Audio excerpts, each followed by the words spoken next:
Hey guys! Seafood and lobster food trip muna tayo. Siyempre pa, after long day at work, we all deserve naman to give ourselves a treat, diba? At siyempre pa, nandito nga yan sa Medley Buffet na currently under construction, kaya ginawa-gawa muna ito dito sa Sinag Restaurant. At siyempre, dito nga yan sa Okada Manila Hotel. At siyempre, ang tip ko sa inyo, agahan nyo ng konti ang dating dito para sa ganun ay matreat nyo pa ang mga sarili ninyo dito sa kanilang pre-dinner cocktail area. At dito nga, pwede nyo nang simulan ang inyong mga cocktail foods. Meron silang different nuts and different sweets na pwede nyo nang simulan. Syempre pa, meron din silang cocktail drinks at different wines. Kaya yan, chill-chill muna nga tayo. At syempre pa, eto na, sinimulan na natin sa ating main dinner. Meron nga pala sa ditong paborito kong smoked salmon at smoked tuna.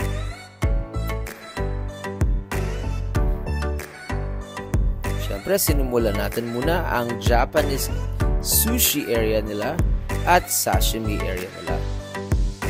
At meron din silang different makis na maaari niyong pagpilian. Syempre, sinimulan natin with cheese dahil bagay na bagay yan sa white wine na kukunin natin later.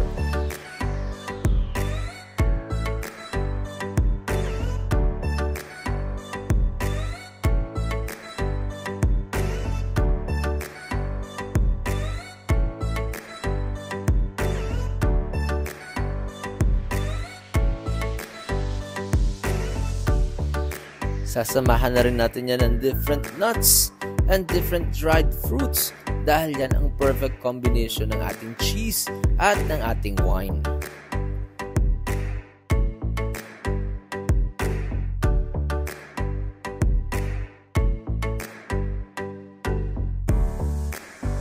At syempre pa, sinimulan na nga natin with white wine, the best way to start your dinner. Kasama niya ng ating mga smoked salmon. Katulad na lang nito, yan napaka-paborito ko. The best talaga ito dahil kakaiba talaga ang quality ng smoked salmon nila.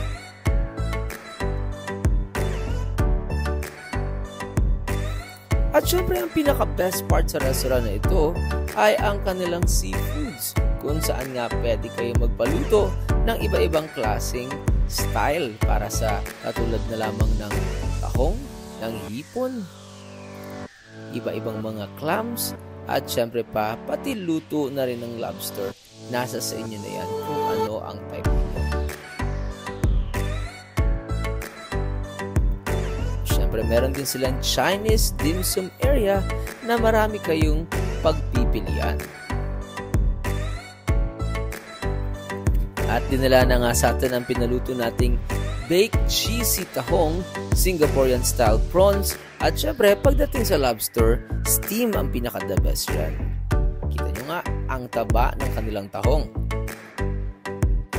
At ang lobster nila, sobrang taba din, kaya naman mai-enjoy nyo talaga ito. Kaya sinimulan na nga natin ang pagkain ng lobster nila na talaga namang ka-enjoy-enjoy. Siyempre pa, pati ang mga galamay nito, napakatataba.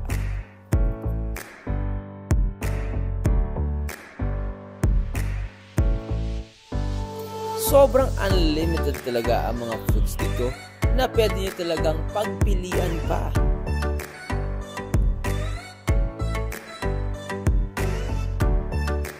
May iba-ibang mga soup na maaaring bumusog sa inyong mga tiyan.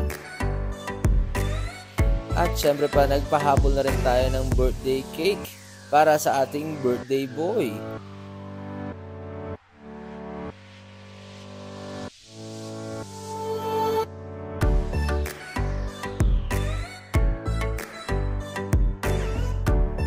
At syempre pa, ang pinaka-ending, iba-ibang dessert at sweets na maaari nyong pagpilian.